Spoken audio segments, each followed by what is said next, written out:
सभी साथियों को मेरा नमस्कार। हिंदी साहित्य हिंदी में आप सभी का स्वागत है।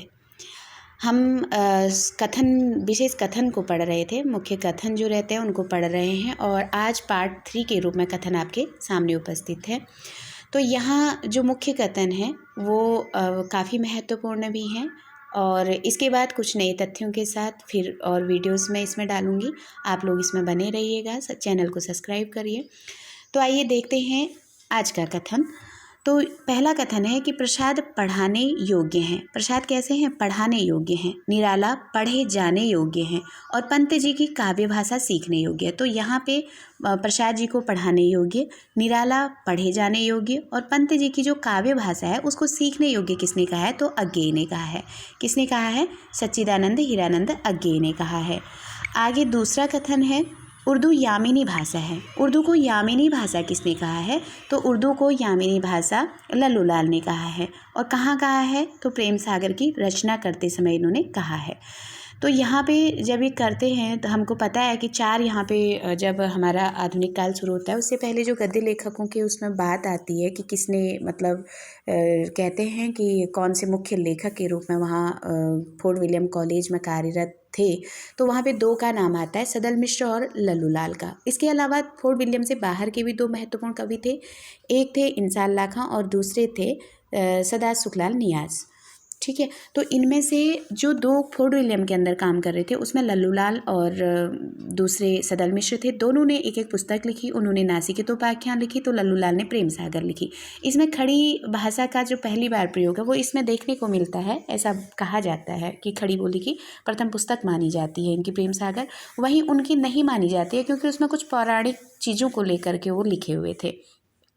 तो इस पुस्तक में उन्होंने उर्दू को क्या कहा था कि वो यामिनी भाषा है। यामिनी से तात्पर्य था कि रात्रि की तरह, अंधकार की तरह है, तो उसको छोड़ने की बात इन्होंने उसमें की थी। तो इसलिए उर्दू यामिनी भाषा है। ये कथन किसका हो गया? तो ये लल्लूलाल का हो गया। दूसरा, हिंदी आर्य भाषा है। तो यहाँ ज़्यादा कुछ नहीं ध्यान में रखना, केवल आर्य भाषा को याद रखना है। आर्य भाषा हम आर्य समाज पढ़ते हैं और हमें पता है कि आर्य समाज दयानंद सरस्वती का है। तो यहीं से जो दयानंद के अनुयायी रहे होंगे उन्होंने हिंदी को आर्य भाषा कहा है।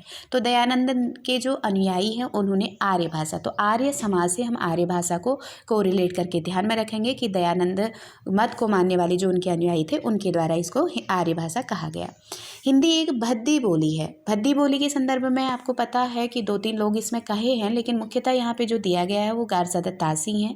ये पेरिस में एक अध्यापक के पद पर थे और ये उर्दू के पक्षधर थे। उर्दू के पक्षधर थे तो स्वाभाविक सी बात है कि दूसरी भाषा को इन्होंने क्या बोल दिया कि ये भद्दी बोली है। तो ये कथन किसका हो गया? गारजादा तासी का हो गया और ये उर्दू के समर्थक थे। हमारे मत से हिंदी और उर्दू दो बोली प्यार न्यारी न्यारी है। ये कथन किसका है? तो ये सबको पता है कि लक्ष्मण सिंह का है, लेकिन यहाँ हमें ध्यान क्या रखना है कि रघुवंशम के गद्यानुवाद में इन्होंने इसको कहा है। प्रश्न बन सकता है कि ये मत इन्होंने कहाँ कहा था? तो इन्होंने रघुवंशम के भूमिका में कहा हुआ है। और दोनों मतलब अपने जो देश के हिंदी, हमारे देश के जो हिंदी भाषी है वो बोलते हैं, तो उर्दू हमारे देश के मुसलमान बोलते हैं। इस तरह से इनका पूरा ये कथन था। इसके बाद अगला कथन है, महत्वपूर्ण कथन है कि कविताई न मैंने पाई न मैंने चुराई, इसे मैंने जीवन जोत कर किसान की तरह बोया और काटा है। यह मेरे अपनी और प्राण की तरह प्यारी है।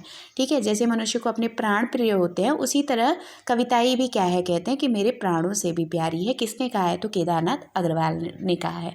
तो आपको ध्यान में होगा कि केदारनाथ अग्रवाल को सुमित्रा नंदन पंत कहा। प्रगतिवाद का सुमित्रा नंदन पंत भी कहते हैं। क्यों कहते हैं? क्योंकि प्रकृति को लेकर के ये भी पंत जी की तरह रहे हैं। तो उनको अगर कहा जाता है तो कहीं ना कहीं जो किसान जोत कर ये इस तरह की बातें आई हैं कि कविताई को मैंने जोत कर किसान की तरह बोया और काटा है, तो आप ऐसे किसान से कोरिलेट करके ध्यान में रखेंगे कि ये केदारनाथ अग्रवाल की पंक्ति है।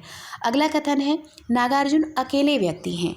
बहुत अच्छा कथन है ये भी कि नागार्जुन अकेले व्यक्ति हैं जो कांग्रेस सरकार की दुर्बलताओं को निर्भीकता से चित्रित करते हैं। देखिए उस समय कांग्रेस सरकार की जो दुर्बलताएं थी उसको निर्भीकता से वर्णित करने वाले कौन थे?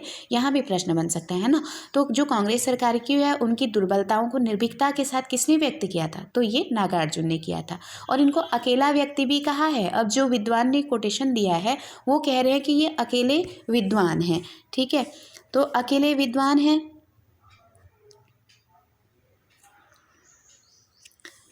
अकेले विद्वान हैं, ठीक है। नागार्जुन अकेले व्यक्ति हैं जो कांग्रेस सरकार की दुर्बलताओं को निर्भीकता से चित्रित करते हैं। गांधी की हत्या के बाद संप्रदायवाद, फास्टिवाद, फासिस्टवाद और गृहमंत्री की असावधानी की गंध उन्हें मिली और उन्होंने ये बातें डंके की चोट पर कही। हरिश्चंद्र युग के कुछ साहित्यकारों को छोड़कर पिछले 50 वर्षों में, देखिए यहाँ समर्थन भी किया जा रहा है ना कि कुछ विद्वान हरिश्चंद्र युग के जो कुछ साहित्यकार थे, मतलब जो नागार्जुन से साम्यता रख सकते हैं, उनको छोड़कर पिछले 50 वर्षों में नागार्जुन जैसा तीखी और सीधी चोट करने वाला व्यंग्यकार हमारे साहित्य में नहीं हुआ। ये कथन किसका है? तो विश्वंभर मानव का है ना। कौन कह सकते हैं इतना अच्छा कथन नागार्जुन के बारे में?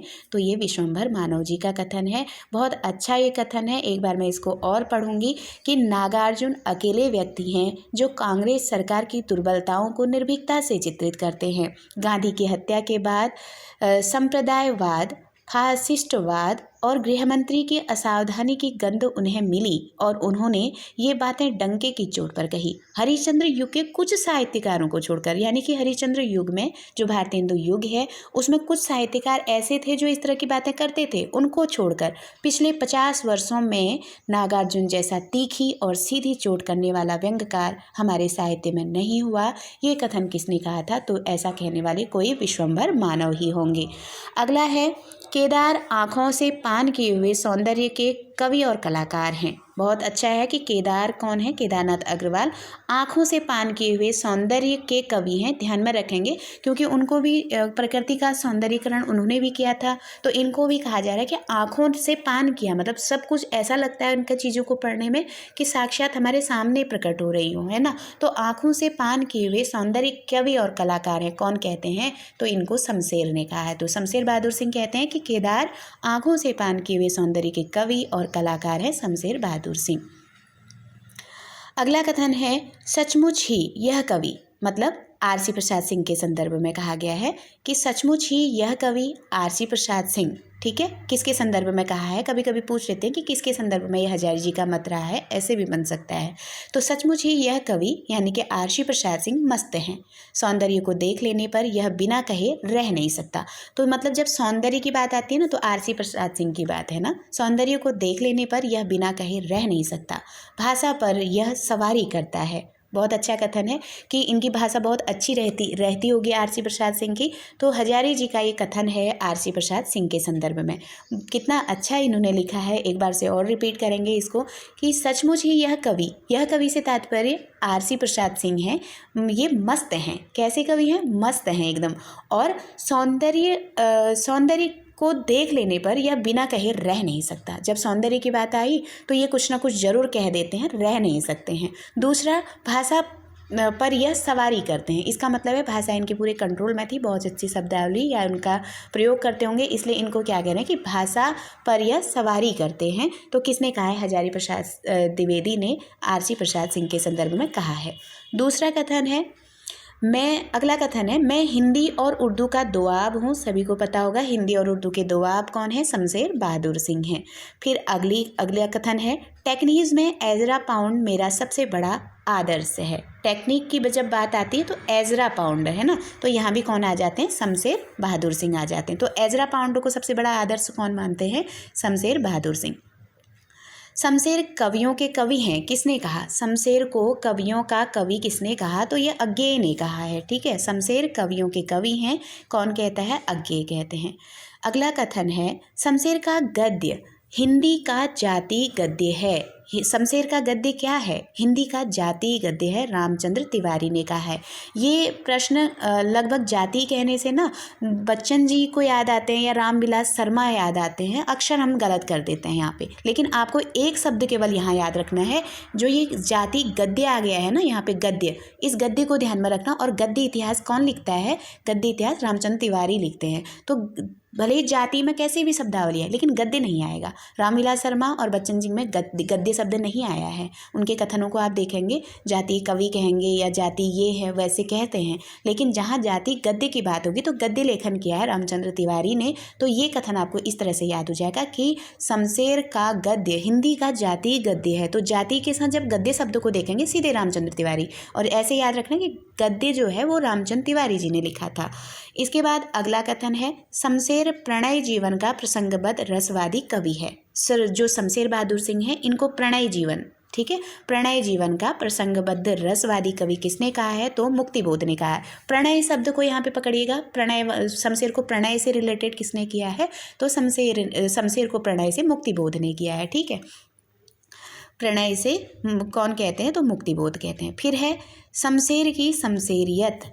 एक कथन आता है कि शमशेर की शमशेरियत, शमशेर को शमशेरियत से कौन इंडिकेट करते हैं? तो विष्णु खरे, ठीक है। शमशेर की शमशेरियत किसने कहा है? विष्णु खरे ने कहा है। अगला कथन है, शमशेर की मूल मनोप्रवृत्ति एक इम्प्रेशनिस्टिक चित्रकार की है। ये कौन कहते हैं? ये कथन, इसमें ए वर्ड याद रखेंगे, इम्प्रेशनिस्टिक चित्रकार की है। कौन कहता है शमशेर के लिए? तो ये मुक्तिबोध कहते हैं। अगला कथन है, शमशेर की आत्मा ने अपनी अभिव्यक्ति का एक प्रभावशाली भवन, ठीक है, एक प्रभावशाली भवन अपने हाथों से तैयार किया। जो शमशेर की जो आत्मा है ना, उनकी जो आत्मा है, उन्होंने अपनी अभिव्यक्तियों से, जो इंसान के अंदर कलाएं होती हैं, जो अभिव्यक्तियां होती हैं, उससे अपने लिए भवन तैयार किया।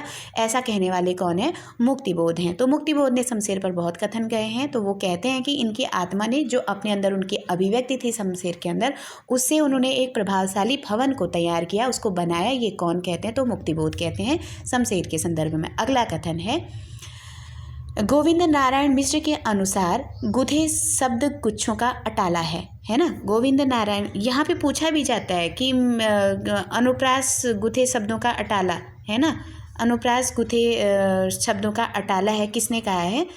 तो ये गोविंद नारायण मिश्र ने कहा है। कथन एक इनसे ऐसे भी बन सकता है, या गोविंद नारायण मिश्र के अनुप्रास गुथे हुए शब्दों के अटाला हैं, किसने कहा है? तो ये शुक्ल जी ने कहा है, ठीक है। या किसके अनुप्रास गुथे हुए शब्दों के अटाला हैं? तो गोविंद नारायण मिश्र के अनुप्रास, ठीक है। तो ये याद रखेंगे, दोनों तरह से प्रश्न बन सकते हैं। यहाँ पे किसके शब्दावलियों को गुथे हुए शब्दों का अटाला कहा जाता है? तो गोविंद नारायण मिश्र। और किसने कहा है गोविंद नारायण मिश्र के अनुप्रासों को गुथे हुए शब्दों का अटाला किसने कहा है? तो शुक्ल जी ने कहा है। दोनों तरफ से आपको ये कथन याद रखना है। अगला कथन है, यह नाटक न पौराणिक है, न ऐतिहासिक, न यथार्थवादी, यह तो एक मॉडर्न एलिगोरी है। ये थोड़ा सा मिसप्रिंट हो गया है, तो आगे बढ़ते हैं यहाँ से। हाँ, ये देखिएगा, यह नाटक न पौराणिक है, न ऐतिहासिक, न यथार्थवादी, यह तो एक मॉडर्न एलिगोरी, आधुनिक अन्योक्ति का मंची रूप है। तो ये देखिए, यह नाटक न पौराणिक है, न तो ये पौराणिक है कह रहे हैं, न ये ऐतिहासिक है और न यथार्थवादी है, यह तो एक मॉडर्न एलिगोरी है। तो नाटक को एक मॉडर्न एलिगोरी बनाया, क्योंकि उस नाटक के अंदर न पौराणिकता ही है, न ऐतिहासिकता है, न यथार्थवादी। तो वो क्या है कह रहे हैं कि एक एलिगोरी है और आधुनिक अन्योक्ति का मंची रूप है।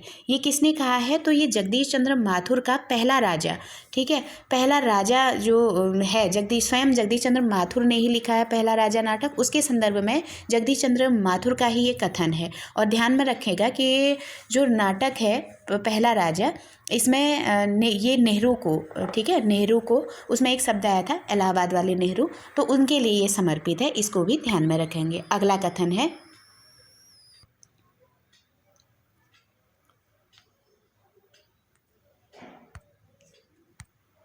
अगला कथन है, मुक्तिबोध का काव्य संकलन चाँद का मुंह टेढ़ा है एक बड़े कलाकार की स्केच बुक लगता है। तो याद रखेंगे, स्केच बुक कौन कहेंगे? चाँद का मुंह टेढ़ा को स्केच बुक कहने वाले हैं राम स्वरूप चतुर्वेदी, है ना।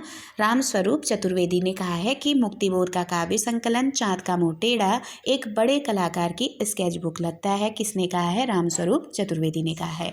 अगला कथन है, अंधेरे में परम अभिव्यक्ति अस्मिता की खोज है। अंधेरे में परम जो अभिव्यक्ति हुई है वो क्या है? अस्मिता की खोज है, ये नामवर सिंह ने कहा है। तो अस्मिता की खोज कौन कहते हैं? नामवर सिंह। तो अस्मिता की खोज से हम याद रखेंगे कि नामवर सिंह का कथन है। किसके लिए? अंधेरे के लिए। ठीक है, अंधेरे में कविता जो मुक्तिबोध की है, अंधेरे में परम अभिव्यक्ति अस्मिता की खोज है, कौन कहते हैं? नामवर सिंह कहते हैं। अगला कथन, अंधेरे में अंतःस्थल का विप्लव है। ये प्रश्न जो ये है इसमें मैं मोस्ट करूँगी क्योंकि ये थोड़ा सा हटके इसमें नाम आता है निर्मला जैन का। अंतःस्थल का विप्लव कहती है निर्मला जैन अंधेरे में कविता को। तो यहाँ पे ये थोड़ा सा मोस्ट हो जाता है क्योंकि और हमारे दिमाग में घूमते हैं गणपति बच्चन, नगेंद्र, ये सब घूमते हैं, लेकिन निर्मला जैन थोड़ा महिला होने से ये जल्दी से आती नहीं है दिमाग में। इसलिए ध्यान में रखेंगे कि अंधेरे में कविता अंतःस्थल का विप्लव है। तो अंधेरे से ही मिल रहा है और अंधेरे से अंतःस्थल है ना, अंतःस्थल का विप्लव है, कौन कहता है? निर्मला जैन कहती हैं। अगला अंधेरे में के लिए ही है। अंधेरे में मुक्तिबोध कविता एक लावा है। तो लावा मतलब माचुए। तो ये किसने कहा है? यह प्रभाकर माचुए जी का कथन है। ठीक है, केवल लावा करके पूछा जाता है कि अंधेरे में मुक्तिबोध कविता एक लावा है, ये किसने कहा है? प्रभाकर माचुए ने कहा है। इसके बहुत से अंश पिकासो के विश्व प्रसिद्ध चित्र जैसा प्रभाव डालते हैं। ठीक है, तो इनका जो अंधेरे में कविता के लिए ही माचुए ने कहा है कि ये क्या है, इसके जो अंश हैं अंधेरे में कविता के, ये पिकासो जो हुए हैं, पिकासो चित्रकार, उनके प्रसिद्ध चित्र जैसा प्रभाव डालते हैं। ये अंधेरे के लिए प्रभाकर माचुए जी का कथन है। अगला कथन है, अंधेरे में आरक्षित जीवन की कविता है। आरक्षित जीवन, कौन कहता है कि अंधेरे में कविता में आरक्षित जीवन की कविता है? अंधेरे में अपराध भावना का अनुसंधान है। तो इसी में कहते हैं ना अपराध भावना की। तो अंधेरे में कविता को आरक्षित जीवन की कविता और अंधेरे में अपराध भावन का अनुसंधान किसने कहा है? रामविलास शर्मा ने कहा है। अगला कथन है, अंधेरे में कविता देश के आधुनिक जन इतिहास का स्वतंत्रता पूर्व और पश्चात एक दहकता स्थापित दस्तावेज है। कौन कहते हैं? शमशेर बहादुर सिंह कहते हैं। ठीक है, शमशेर बहादुर सिंह क्या कहते हैं कि ये इस्पाती दस्तावेज है। पर एक शब्द इसमें पकड़ेगा कि स्थापित दस्तावेज है। किसने? इस्पाती दस्तावेज है, किसने कहा है? शमशेर बहादुर सिंह ने कहा है। अगला है, अंधेरे में आत्मसंशोधन का अनुसंधान है। तो अंधेरे कविता को आत्मसंशोधन का अनुसंधान किसने कहा? तो इंद्रनाथ मदान ने कहा है। ठीक है, आत्मसंशोधन कौन करते हैं? तो इंद्रनाथ मदान करते हैं। इंद्र करते हैं, आत्मसंशोधन इंद्र करते हैं, तो इंद्रनाथ मदान का हो गया। आगे है, कवि हूँ पीछे पहले मानव हूँ, है ना, कवि तो हूँ लेकिन उससे पहले मैं मानव हूँ, किसने कहा है? नागार्जुन ने कहा है। नागार्जुन क्या कहते हैं? कवि तो हूँ लेकिन पीछे पहले मैं क्या हूँ? एक मानव हूँ। ये कौन कहते हैं? ये नागार्जुन कहते हैं। अगला कथन है, विरुद्धों का सामंजस्य कर्म क्षेत्र का सामंजस्य है। विरुद्धों का सामंजस्य कर्म क्षेत्र का सामंजस्य किसने कहा है? रामचंद्र शुक्ल जी ने कहा है। अगला कथन है, सौंदर्य की वस्तुगत सत्ता होती है। सौंदर्य की क्या होती है? वस्तुगत सत्ता होती है, इसलिए यह शुद्ध सौंदर्य नाम की कोई चीज नहीं होती। यहाँ शुद्ध सौंदर्य नाम की कोई चीज नहीं होती। ये रामविलास शर्मा जी का कथन है। ये कहते हैं कि सौंदर्य की वस्तुगत सत्ता होती है, इसलिए यह शुद्ध सौंदर्य नाम की कोई चीज नहीं होती। ये कथन किसका है? रामविलास शर्मा का है। रस्मो रिवाज भाखा का दुनिया से उठ गया, ये कथन किसका है? ये सबने पढ़ा होगा, रस्मो रिवाज भाखा का। तो इनको भाखा के कवि भी कहते हैं क्योंकि संस्कृत निष्ठ शब्दावली का प्रयोग इन्होंने मिश्रित हिंदी का प्रयोग किया था। तो इसलिए ये मुंशी सदा सुखलाल का कथन है। मुंशी सदा शुक्लाल का कथन है। अगला कथन है, यह वह कहानी है जिसमें हिंदी छुट और न किसी बोली का मेल है न पुट है। ये कथन किसका है? तो ये इंशाअल्लाह खां की भाषा नीति। ठीक है, इंशाअल्लाह के संदर्भ में है कि यह वह कहानी है कि जिसमें हिंदी छुट और न किसी बोली का मेल व पुट है। इंशाअल्लाह खां की भाषा नीति से ये कथन है। तो इस तरह से आज हमने ये कथन पूरे किए। आगे मुझे कुछ कथन और मिलेंगे तो मैं इसमें ऐड कर दूंगी। फिलहाल मेरे पास इतने ही कथन थे और इनको आप अच्छे से तैयार कीजिएगा। बहुत कथन है, अगर इतने तैयार हो जाते हैं तो इसमें से 2-4 की संभावना निश्चित ही है। तो इसके साथ साथ बहुत बहुत धन्यवाद, आभार। वीडियो आपको कथन कैसे लगे आप ज़रूर से प्रतिक्रिया दें और बहुत बहुत धन्यवाद आपका।